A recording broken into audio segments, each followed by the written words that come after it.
Give when you could with exclamation marks.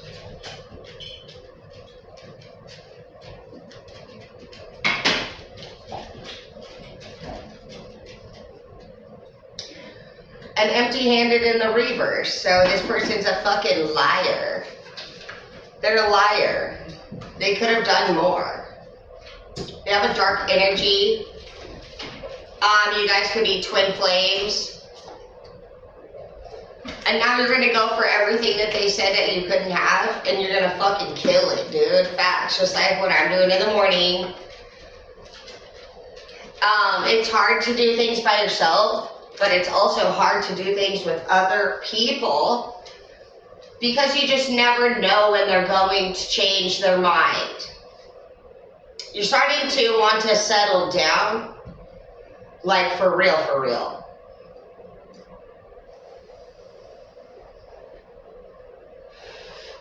I see beauty is more than skin deep here. Laser like focus, so you have your eyes on somebody.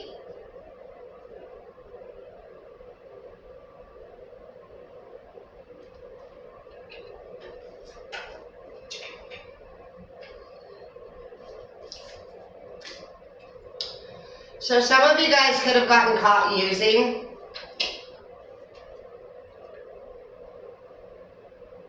It's saying to avoid the doctor's office or the hospital. If you're somebody who's using, you have a chemical right here and you have got caught. You also have need a fix. So you could be UA'd or you could get like some kind of blood draw of some sort, and actually it could be in your system and it could go back to your reporting officer. Yeah, learn the lesson now here. Natural white. So it could be Yola for some of you guys, meth. A white girl that's actually a trigger for you. White guy. Says you're not protected here in this chapter.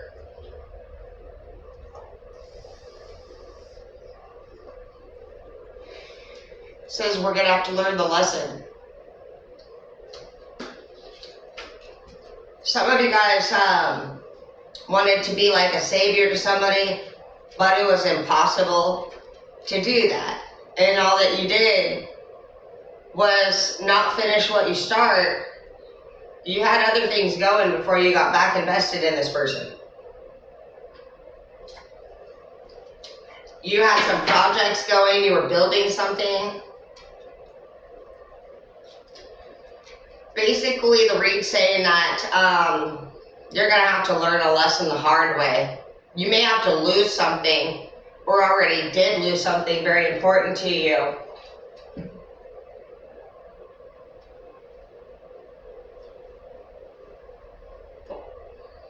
And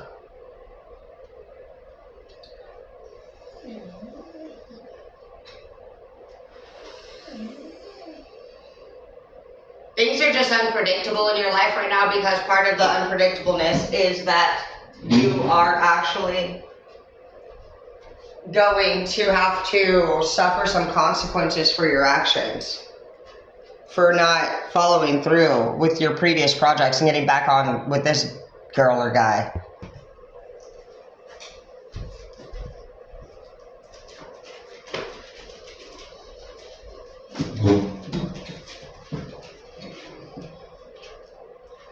Somebody's withholding from you when they owe it to you, or they say they owe it to you. They said they would do something for you. You're tired of arguing with this person about them doing their part.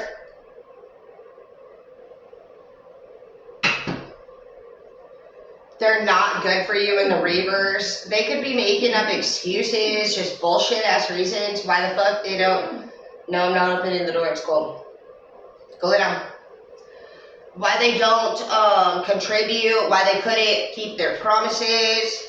This person's a promise breaker. They might be into like saying you promise, you promise. They've changed. You could have reconnected with somebody that you haven't seen in a little while, and they've changed a lot, and in not a good way. what you were hoping to see from this person would have been things that they don't carry as traits anymore. And you're not trying to control it anymore. This person,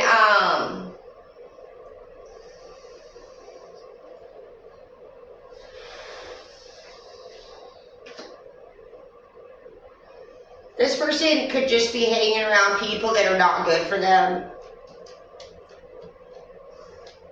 Where you are, a lot of your problems are because you're in a low trust and a very high control environment. And you're working towards a high trust, low control environment. And so it's just the opposite what you were hoping to achieve with this person. This person has unprotected sex with other people too. You could have gotten an STD from this. This is not the first one for some of you. This is the second one or more from this person. And you've caught them.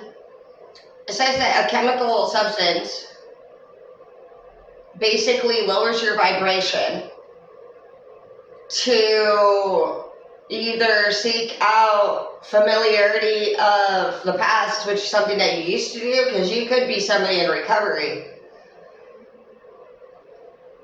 You're not scared to go back and talk to these people, but I don't think you're realizing the risk. If you haven't relapsed already, this is your warning.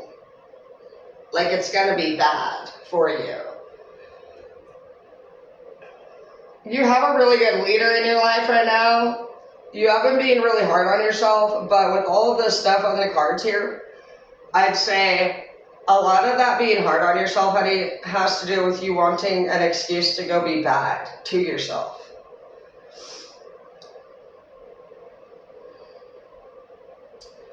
This person could have scabies, or you could have came across somebody that has some kind of scabie or bed bug.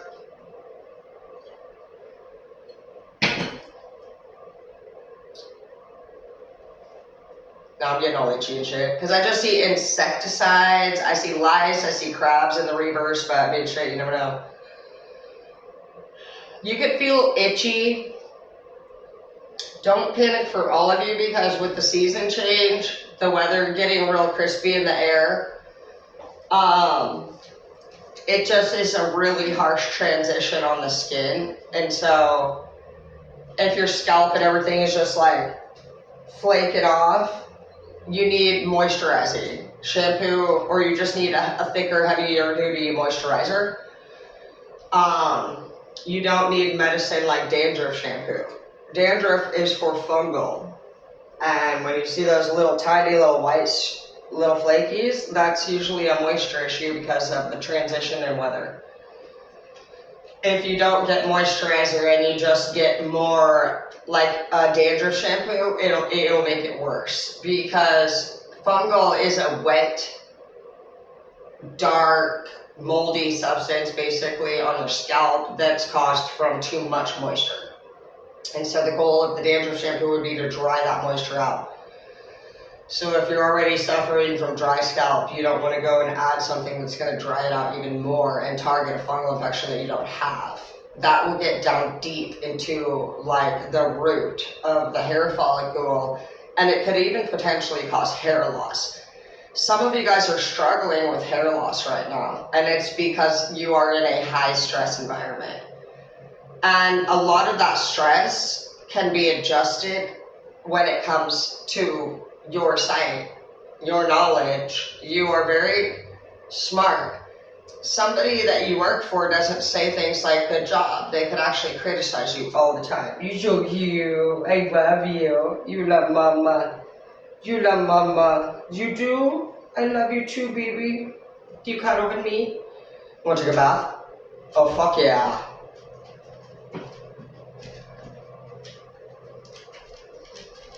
But I also see poor leadership here in the reverse, and so it just makes me think that you do have a good leader. And it also has an advocate in the reverse, so some of you guys totally do not like being told what to do.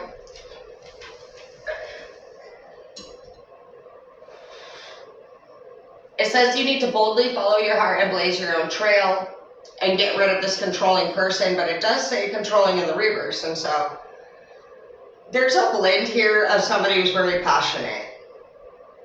I saw some of you guys this week took some classes and you were very excited about it, and I'm very excited for you. These were classes that you were taking, learning about recovery and just the brain and how it works, and I think that that's phenomenal. It's very rare, other than when you're in class with someone, and that's not usually often either, that you find someone that's on the same level of excitement as you are.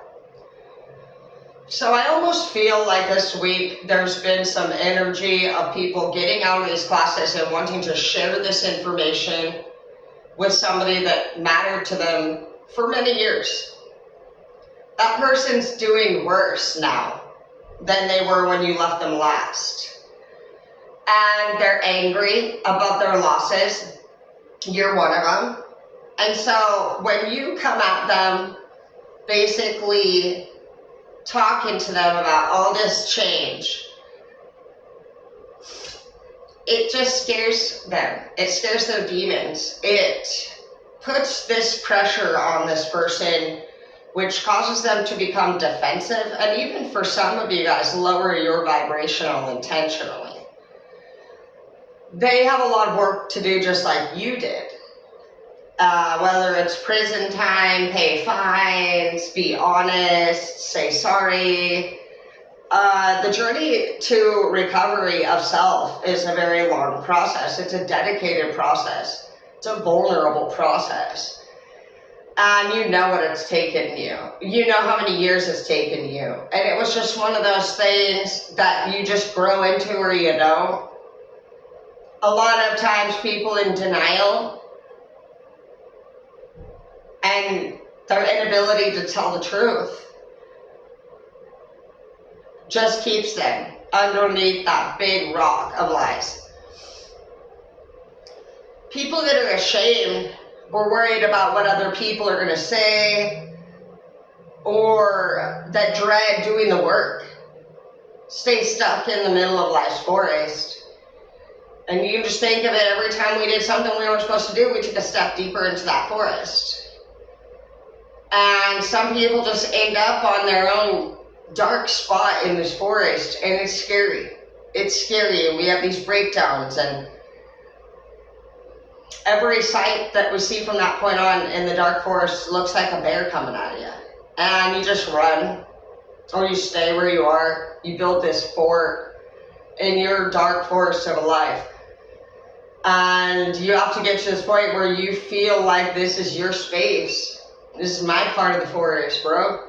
We can all live here together as what we really are. Or you can be afraid.